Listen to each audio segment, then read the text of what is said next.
And you have the gall to talk about safety. They have. There's no safety here at all. We have third world facilities. The people in Africa don't have to make a 50-mile round trip for treatment. What we do. Just on the point the gentleman raised, whilst I can absolutely support Tony's argument that we should respect the view of clinicians and people who work within medicine, we should also as a community scrutinise them. They are making decisions about people's lives, as the gentleman's just explained. And the question that arises for me when I read this stuff and when I hear about experiences is, why was there no reference to the state East Midlands Ambulance Service was in when they closed down the accident emergency? Why didn't they ask East Midlands Ambulance Service to get their house in order before doing that? And the other question people will be asking themselves is, if this was clinical advice and these procedures and these services have been stopped as a result of clinical advice, why did mortality rates increase when they closed the accident emergency service in the hospital? Right. Do you know what? It's not rocket science. Science. It's because people weren't getting to hospital in time because they were travelling to Kings Mill, and that happened.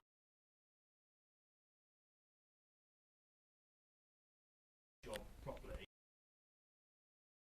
and I think the community has an equally important.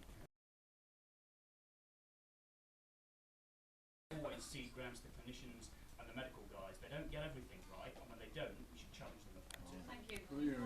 Well, we've had safety. What have the CCG done about that? Every time that something has come up as a little problem at Newark Hospital, their answer has been cut the service. Not do something about it, but cut the service. They've increased the problem, not an hour. Health and Wellbeing Committee at County Council has aided and abetted them in doing this. Can I say one thing before we go on? I do think it's important to respond to what the gentleman said, that the hospital might close. I'm not here tonight to defend the commissioners or the trust, but you know, there's a lot of elderly people in this town, vulnerable people who are worried about healthcare, and there is no plan to close the hospital, and we mustn't put that out to people. None of us want, by having a healthy debate on the hospital, to scaremonger or worry people unnecessarily.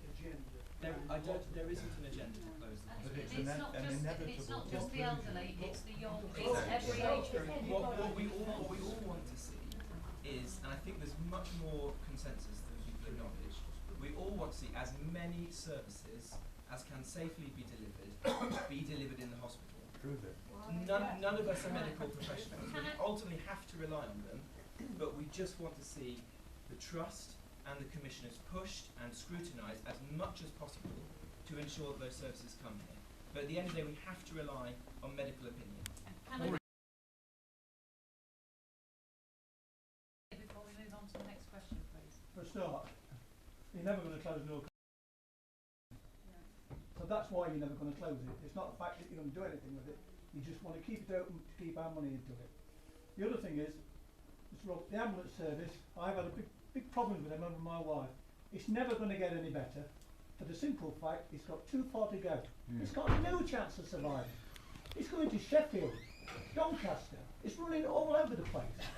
The only chance it's got is for it to take people to Newark Hospital. Yeah, that's right. It's the only chance.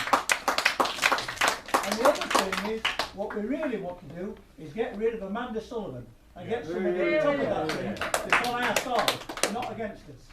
And that's